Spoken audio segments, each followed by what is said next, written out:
everybody. Welcome to another episode of Two Bald Nerds. I'm here with Mike Meyers, and obviously I'm Richard Chapman. Mike wants to know about this MGM hack. So let's talk about it. What do you need to know, man? Well, I mean, I heard about it. Obviously, I heard it actually shut down a number of casinos' websites, Hmm. and that it was a big deal, and that they actually got the ransomware. People got the casinos to pay. Yeah, Uh, yeah. Actually, two we different scenarios. Two you different don't hear scenarios about between the you don't hear MGM when the and bad guys win very often. well, I'm not saying ransomware. it happens, Ransomware but lets them win. so Ransomware lets them win a lot. So ransomware got in. It was some form of ransomware that somebody clicked on an email that they shouldn't have, and it got into into their network, right? Actually, it started out as a complete social engineering. The organizations that are claiming responsibility for this and the ties to these groups are very, very good at social engineering. As a matter of fact, I was reading a little bit about the fact that there's a large group of very young adults that are, very good at social engineering. They pride themselves on being able to trick people into giving them legitimate credentials so they can log in. And then it looks like they're a normal user in the system, which makes it a lot more difficult to track them because they look like they should be there. And that's exactly what happened in this situation. And there was definitely different results for MGM versus Caesars. Caesars ended up, so Caesars was basically held for ransom of $30 million, I believe.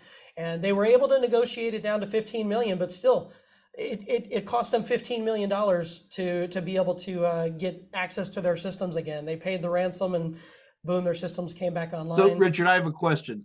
When Yeah. was the last time you heard about any form of attack where an IT-based attack where not only were the bad guys were successful, but you knew how much successful they were, and everybody's telling everybody.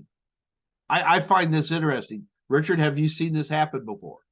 Oh yeah, for sure. And unfortunately, it happens a lot more frequently than we'd like to admit.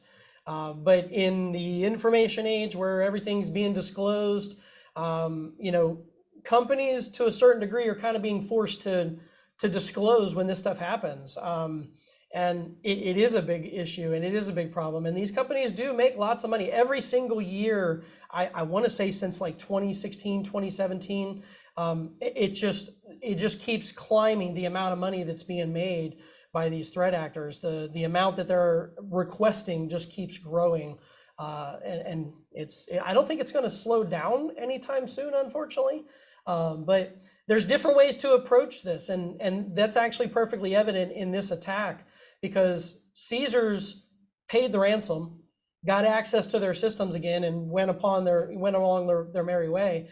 MGM didn't do that, and it took them like 10 or 11 days of lost revenue and manual operations, a whole bunch of speed bumps and hiccups that they dealt with for 10 or 11 days before they finally were able to fully gain access to their systems again. So Well, at least lessons learned here. What's that? you get to see two very different ways to react to the same issue, right? Yeah, And exactly. what are the Literally, ramifications of going either way?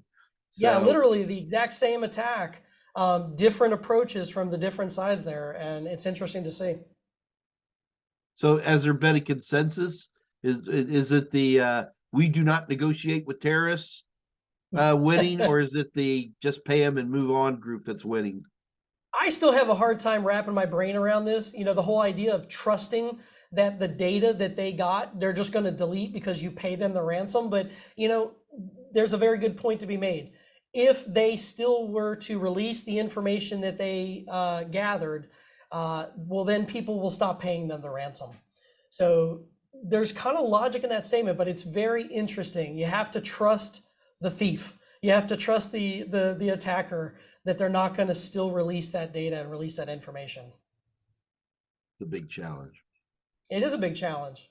All right, was cool, man. Richard, thank you so much for that one. That it's always fun, and it makes you want to head over to Vegas and you know definitely take on a hack. It's called Mike Meyers is a hack when it comes to gambling. He's going to lose all his money. I don't think you have to do any hacking there. They'll take your money gladly. Yeah, not a problem. All right, Richard, we'll see you on the next one, brother. If you like Two Bold Nerds, check out our entire playlist right here. It's a lot of fun. We'll see you there.